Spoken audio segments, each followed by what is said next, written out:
जय श्री कृष्ण। धार्मिक पद कथा में आपका दिल से स्वागत है। आज हम सुन रहे हैं गोवर्धन पूजा का शुभ मुहूर्त।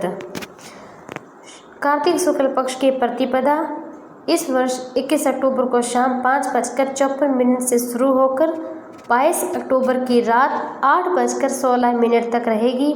ऐसे में उदया तिथि के अनुसार गोवर्धन की पूजा का पर्व 22 अक्टूबर को सुबह बुधवार को ही मनाया जाएगा। प्रातः काल का शुभ मुहूर्त सुबह रहेगा 6:26 से 8:42 तक। इस समय में पूजा करना अत्यंत ही शुभ माना जाता है।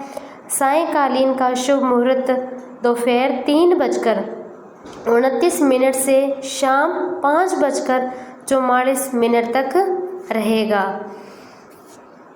गोवर्धन पूजा विधि। सबसे पहले घर के आंगन का मुख्य दरवाजे के पास गोबर से लीपकर गोवर्धन भगवान की आकृति बनाएं। इसके साथ ही गाय बैल की छोटी छोटी आकृतियां भी बनाएं। फिर पूजा में रोली, चावल, पतासे, पान, खीर, जल, दूध, फूल अर्पित करें। उसके बाद दीपक जलाएं। पूजा के दौरान गोवर्धन भगवान की परिक्रमा करें। उसके बाद आरती करें। आखिर में भोग लगाकर प्रसाद को ग्रहण करें और बांटें।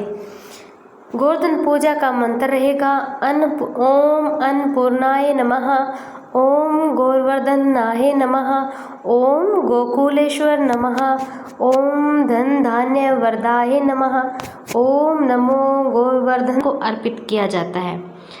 यह त्यौहार मुख्य रूप से उत्तर भारत विशेषकर व्रज में बड़े ही उत्साह के साथ में मनाया जाता है और गोवर्धन की पूजा 22 अक्टूबर को मनाई जाएगी। अब सुनते हैं हम कथा। गोवर्धन पूजा की पौराणिक कथा भगवान पुराण से ली गई है। वज्र के लोग इंद्रदेव की पूजा करते हैं क्योंकि वर्षा के देवता माने जाते हैं।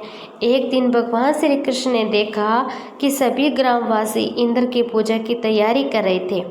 उन्होंने अपनी माँ यशोदा से पूछा, कहा, मैया, इंद्र की पूजा क्यों की जाती है? तब यशोदा मैया ने कहा, इंद्रदेव वर्षा करते हैं जिससे फसलें उगती है, पशुओं को चारा मिलता है। तब कृष्ण ने कहा, वर्षा तो बादलों से होती है न मैया, फसलें गोवर्धन पर्वत की वजह से नहीं, समुद्र से होती है, क्योंकि पर्वत वर्षा रोकता है, नदियाँ बहती है। इस कारण इंद्र के बजाय गोवर्धन पर्वत की पूजा करनी चाहिए।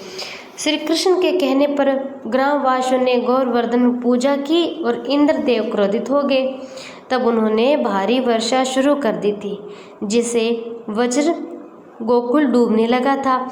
इस पर भगवान श्री कृष्ण ने अपनी उंगली पर गोवर्धन पर्वत उठा लिया। 7 दिनों तक ग्रामवासियों को वर्षा से बचाया। अंत में इंद्र ने अपनी गलती मानी और श्री कृष्ण से माफ़ी भी मांगी। इस दिन कार्तिक माह के शुक्ल की प्रतिपदा थी। इस कारण उन्हें इस दिन से इसे गोवर्धन पूजा के रूप में भी मनाया जाता है।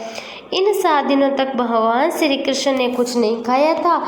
इस पर गोकुलवासियों ने माता यशोदा से पूछा कि श्री कृष्ण को क्या खिलाती है? तो उन्होंने बताया कि वे भगवान श्री कृष्ण को एक दिन में 8 बार अलग अलग पकवान बनाकर खिलाती है।